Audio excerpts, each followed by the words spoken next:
Everyone thinks they know themselves, but almost nobody does. And the gap costs more than most people realize. Now, I'm going to talk a little bit of some research to kick this one off. 75% of college students question their identity within the first 2 years of college. 70% of people under 30 report experiencing identity related confusion. 65% of individuals who experience an identity crisis name self discovery as a key outcome. That just goes to show you how important it is for self knowledge. Now, we're going to be talking about this in episode 2 because self knowledge is a skill, it's not a personality trait.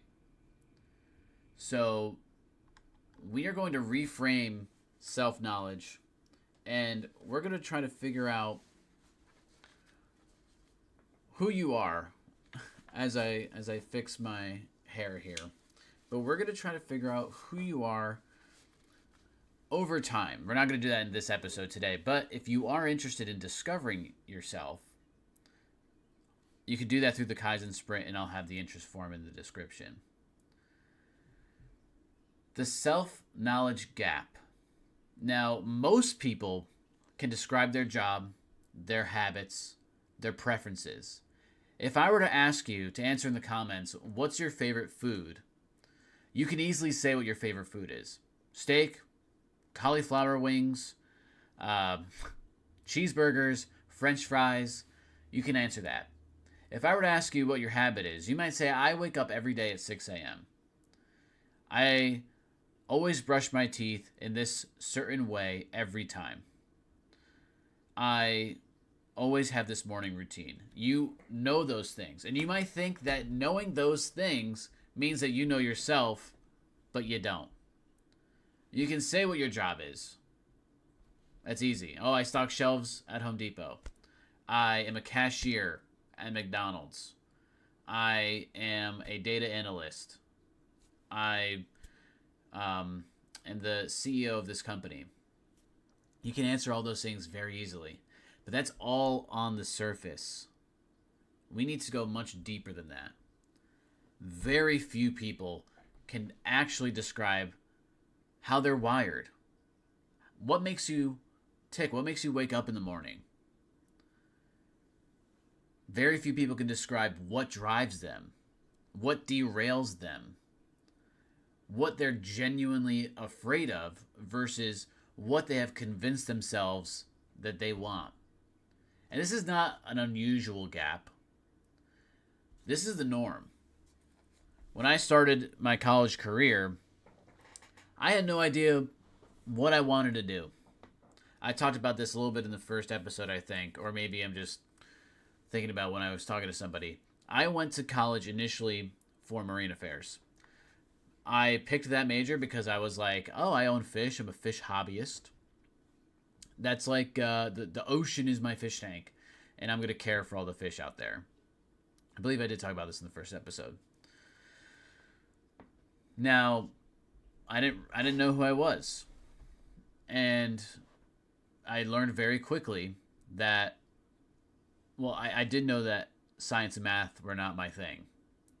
And then once I learned that I would have to go take, I think it was like pre-calc or something like that, I was like, why would I need that in marine affairs? I specifically picked marine affairs because it did not have the biology portion of that. I didn't need to take all of this science intensive courses.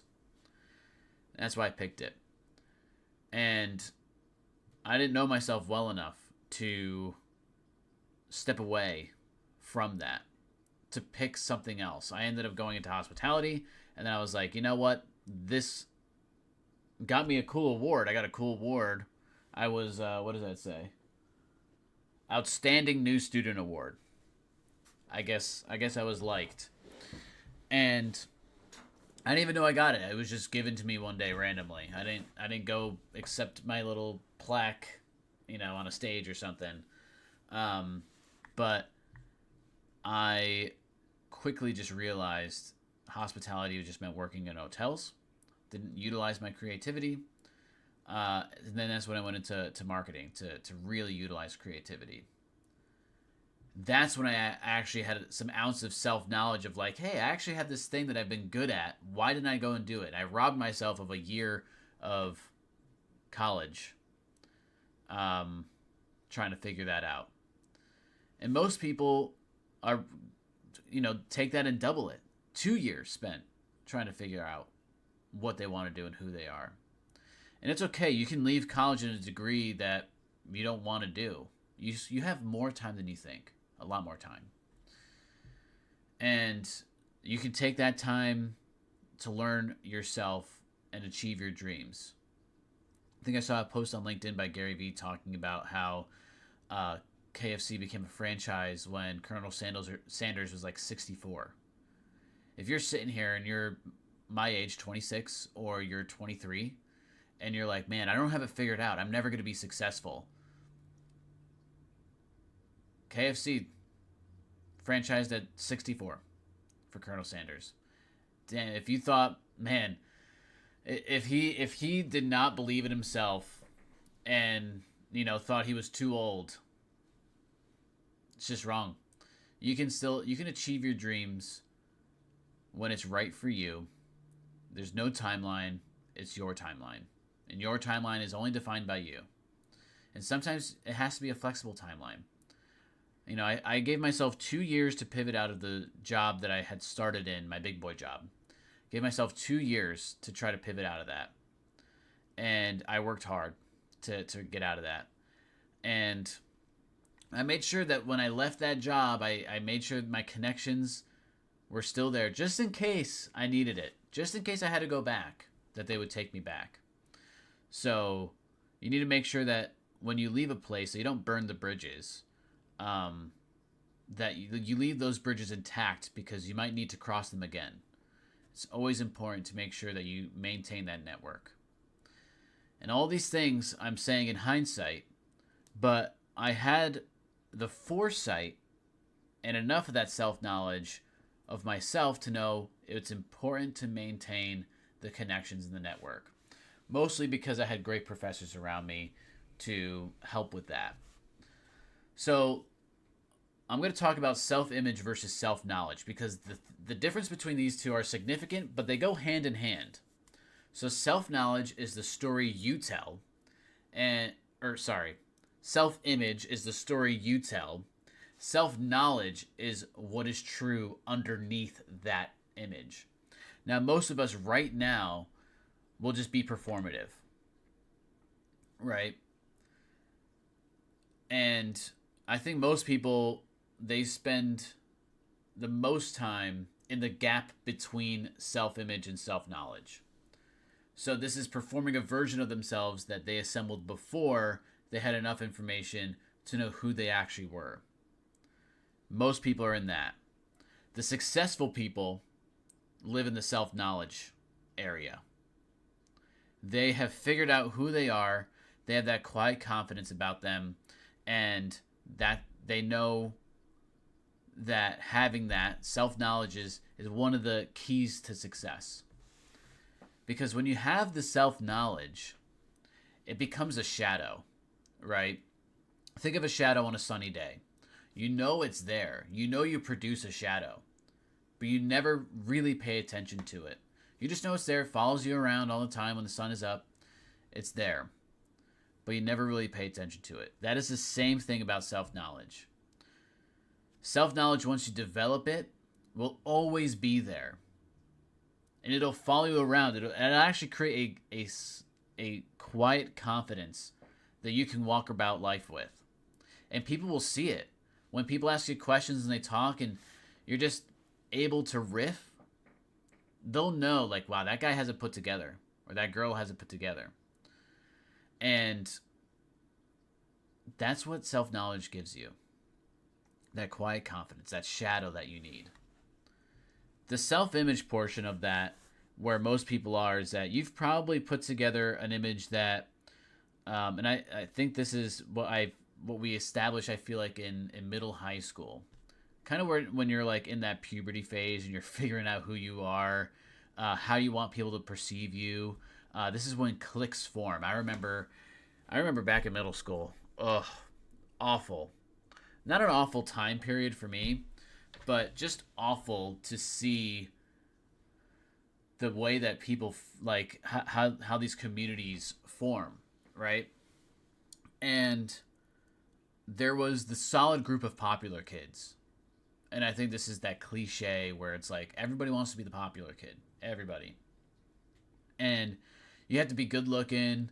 Maybe your family has a bunch of money and you wear vineyard vines and you wear all these, fancy clothes and you always look cool. And there's just this like certain confidence that you have.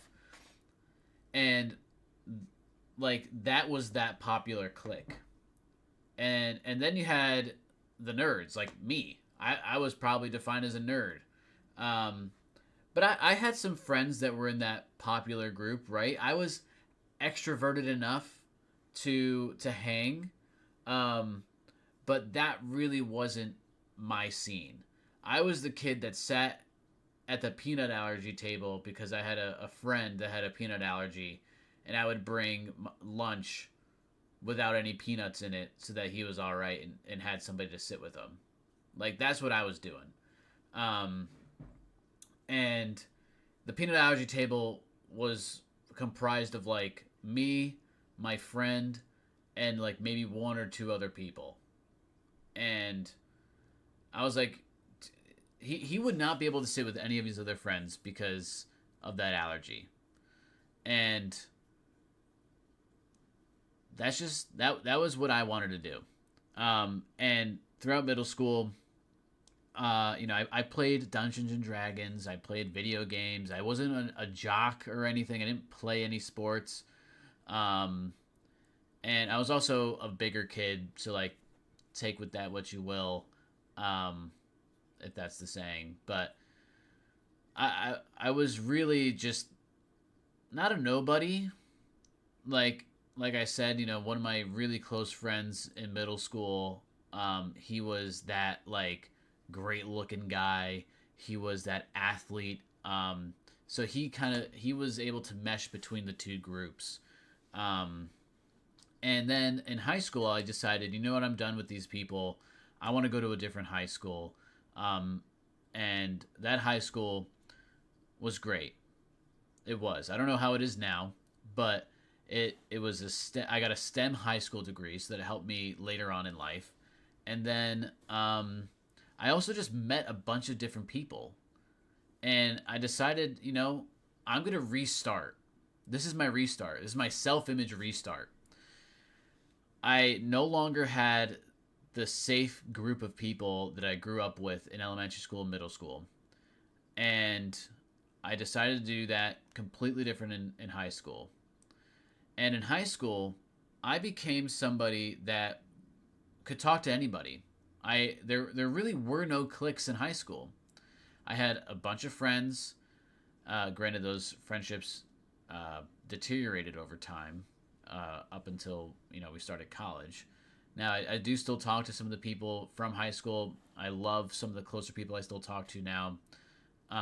But I was able to recreate a self image. And now, even after that, after college, I went on a self knowledge or self discovery journey. And that's where I am today. I'm a way better person today than I was last year, than I was the year before. Like I've improved year over year. And that's all because of self knowledge. And now I want to translate that over to you guys, whoever's watching and wants to be part of this. It will be translated. And I hope that, if you do want to go on this Kaizen sprint, that, just let me know using the interest form, because that's going to tell me that you want to be a part of this community. And I do want to address that, there are some new subscribers here, so welcome if this is something that you're tuning into for the first time. Super happy to have you here. And I hope that the things that I say nudge you a little bit to think. Just to think. You don't have to do anything today, but just think about it. So what does what does this cost? Self-image, self-knowledge, self-discovery. Now, I'm not saying monetarily. I'm not going to say this costs X amount of dollars. But there's three domains: decisions, relationships, and career. So that's what this self-image thing can cost. It can cost you some decisions, some relationships, and things in your career. Decisions: the pattern of choosing what is familiar over what is right. Now, oftentimes we say that there's a right and a wrong. And there's always a right and a wrong, right? That I think people say, it's black and white. You can go one way or the other way. Sometimes it's not as clear cut. Sometimes you have a familiar decision that you're comfortable with, and other times you have a decision that is probably right. And that doesn't mean that one is wrong and one is right. It just means that one could delay you and the other one could propel you. And the familiar decision often will delay you. Familiar decision is safe. It's comfortable. You know what the outcome could potentially be. The right decision is going to be uncomfortable. It's going to challenge you. You don't necessarily know what the outcome is. It could be bad. It could be great. But you don't know until you do it. Second, relationships. Letting other people's definitions of you stick because you haven't built your own. I think I might have talked about this briefly in a short or in one of the other videos, but people have perceptions of you, and those perceptions can often define you before you have defined who you are. And your self-image that you've created before you discovered who you are is also fueling that a little bit too. I think right now, I don't want to go too much into the details, but growing up, I had a really close friend who I thought, man, this guy, he's going to go and become an athlete. He's going to go into the NFL. And his self-image fell into that popular kid category, a jock, right? He was great at football. Great. Such potential. And I thought he could get a full ride to college, play D1, go to the NFL. One bad decision stripped all of that away. One. Now he sleeps on his parents' couch and pretty much wastes his days. He works a job, but I'm sure it's not the job that he wants. And the passions that he had faded. And I think last week I had gone back to my hometown. I did some grad photos for a friend. And I saw him. Like, I was like, oh, is he here? I was like, is he at the house? And they're like, yeah. Mind you, I grew up across the street. This family's basically like, my second set of parents. And, or as they say, I think they say the third set because I come from a split household. And I saw him sitting there on the couch. He was pretty much asleep, and I walked up and I was like, oh, good morning. And I thought he was going to be excited to see me because it's been years since he saw me. And he was just mumbling some stuff. Didn't really acknowledge me. And man, that hurt. It hurt. I really thought he was going to be excited to see me. And that relationship, it was strained. And part of me wants to help him. But I don't know if he's ready to receive the help yet. So, right now, that perception of him, that self-image of him, is really low. But I think he can get back to that potential that he once had in our youth. Next is career. Optimizing for someone else's version of success because you've never defined your own. That's what that costs. the lack of self knowledge, and also the self image. If you have family or friends that say that you should be going for a certain position in your role, that is setting a bar that you did not set. That is trying to go and achieve something that you might not even want. And I think a lot of people go back and forth with that and try to say, "Oh, well, my parents want me to go do this. They think it's right for me." And that's what they think. Now, you have to decide with your decisions if that's familiar or if that's the right decision. But you also control what you want to do with your career. If you're comfortable with what you're doing and you're happy doing it, it's perfectly fine. You don't have to go and be a leader if you don't want to be a leader. You don't have to go and be a CEO if you don't want to be a CEO. If you want to go be an entrepreneur and run your own business, go and do that. Don't let somebody else stop you. Go and do it. So, why this is not solved by introspection alone. Thinking about yourself is not the same as knowing yourself. Most people have spent a lot of time in their own heads and still have significant blind spots. The difference is directed excavation, specific questions, honest answers, and the willingness to sit with what you find. That's what we do with the Kaizen sprint. That's what Kaizen is all about. So the Kaizen philosophy is continuous improvement. Every day 1% better, right? What we will do here, if you decide that you're interested, is think of yourself as a well, right? And what do you do with a well? You first build, the beautiful structure that people go fetch the water from, right? You build the well. And then in order to get the water, it's not just like the ground is right there and it's just flat and there's, the bucket's just going to hit the ground 2 feet below it. You got to dig. You got to dig deep to find where the water is sitting. And then you put a pump and you have filters and all that kind of stuff so that you get the water out. Modern day, if you were to do a old day well, you just dig down until you hit water and then it starts pooling and then you can throw your bucket down there and, crank it up and you got water. But think of it like that. You have a well and the water is the self-knowledge. It's what you're trying to get.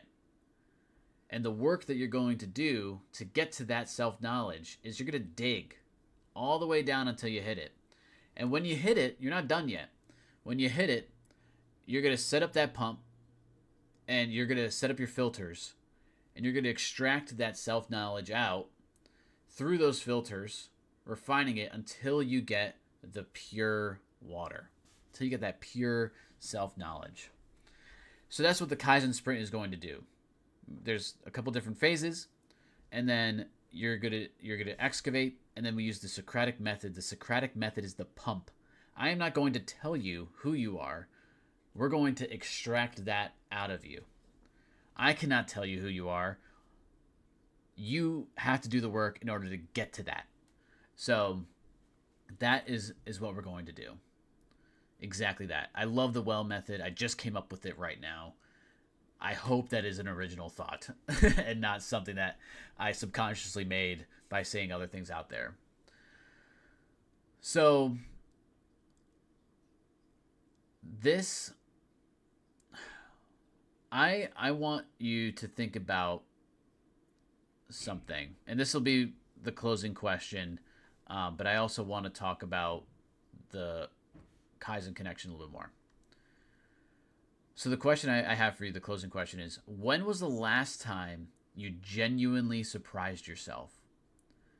And what did that moment tell you about the gap between who you think you are and what is actually true?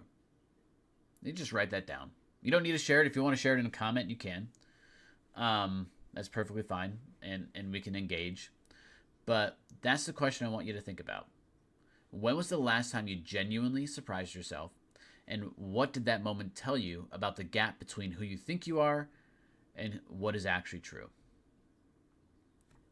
So, Kaizen connection between all this, this Kaizen, know, bring, build are the 3 pillars. So, know It starts with that because you cannot bring what you have not found yet. Everything is all downstream: the work, relationships, AI tools, decisions. That all depends on the quality and honesty of the excavation that comes first. So the know phase is where we build our well, and then everything else comes after. So that's what we're going to be working towards. And I want you, before the next episode, you're going to think about that closing question I asked. And then also a little test for yourself. If you want to do this, it's optional, it's not required. Write one paragraph describing yourself as if you are briefing someone who has never met you and needs to understand how you think. Now, this does not include your resume. This is not a values list. This is how you actually think. And try to see where it gets vague. And that vagueness is where the work lives. So we're going to start filling that out. And I guarantee that eventually, with enough work and dedication, we can achieve dreams. So that's what I'll leave you with today. Think about if you actually know yourself. And if you don't, think about it tonight. And if you're interested in the Kaizen Sprint, check out the interest form. I hope this was informative. If you liked this, please give it a like. If you're not subscribed, please give me a subscribe. Join the Kaizen community where there's other like-minded people that we're all working towards the same thing of achieving our dreams and becoming better versions of ourselves. I'll catch you all in the next episode. Thanks for tuning in.